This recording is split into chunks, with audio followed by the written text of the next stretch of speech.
Tem alguns amigos que são professores também, outros operadores do direito há bastante tempo. E às vezes em conversa a gente fala que a gente está vivendo um momento muito grande de insegurança jurídica já. Eu tive a oportunidade também de trabalhar 3 meses como juiz militar. Juiz militar é um juiz que está ali junto com o juiz togado, mas todas as funções dele é como o juiz.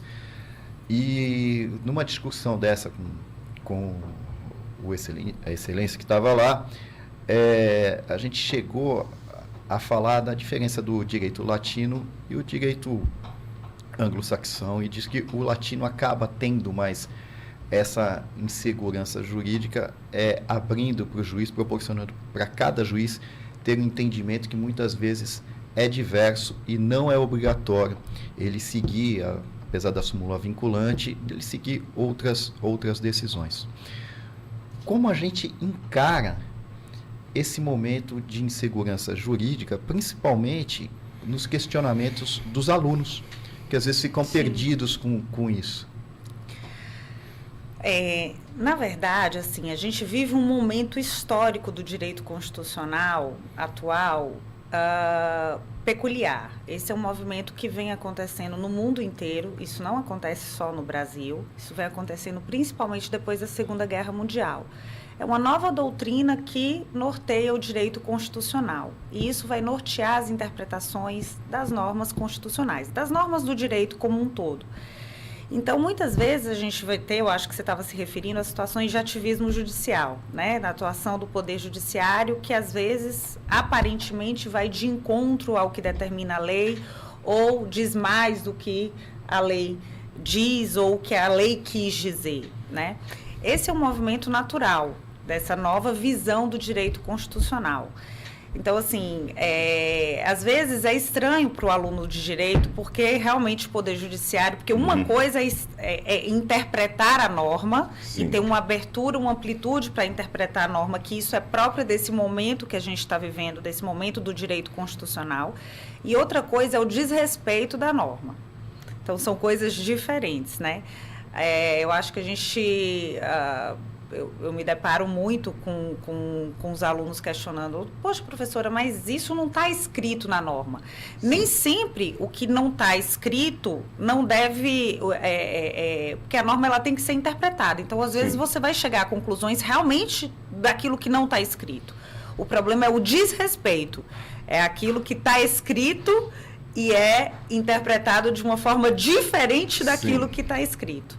Então, acho que são duas coisas diferentes, mas é um tema extremamente delicado, bastante complexo, que levaria aqui horas para a gente tentar poder explicar o porquê que isso acontece. Mas eu, como professora, me deparo com isso e é difícil mesmo explicar. Uhum. Você não acha que dentro desse tema, desse problema, sim, a questão que a gente tem um STF que ele é político, como, sim, na maioria dos países, não tem jeito, e tem uma orientação política. Sim. Mas praticamente dos 11, quase todos são advogados. Então, eles já têm são advogados de carreira, então eles já têm uma visão já determinada para um lado. Mas o pior que acontece é que a gente tem uma Constituição, na minha opinião, né? Eu quero saber a opinião, sim, sua. A gente tem uma Constituição enorme, acho que é a maior do mundo, onde um monte de casos que não necessitariam estar lá, estão lá. Sim.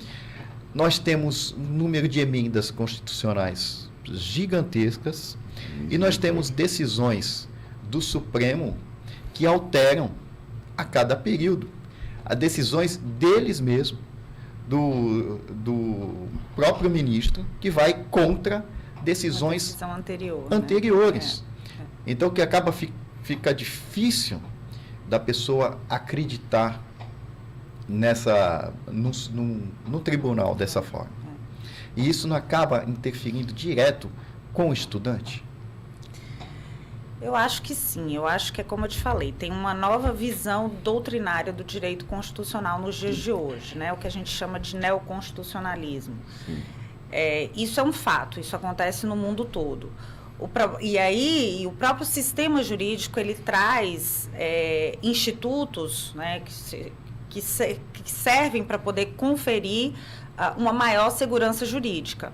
O problema é que nem sempre esses institutos funcionam como deveria funcionar. E um dos motivos é a questão da politização toda, né?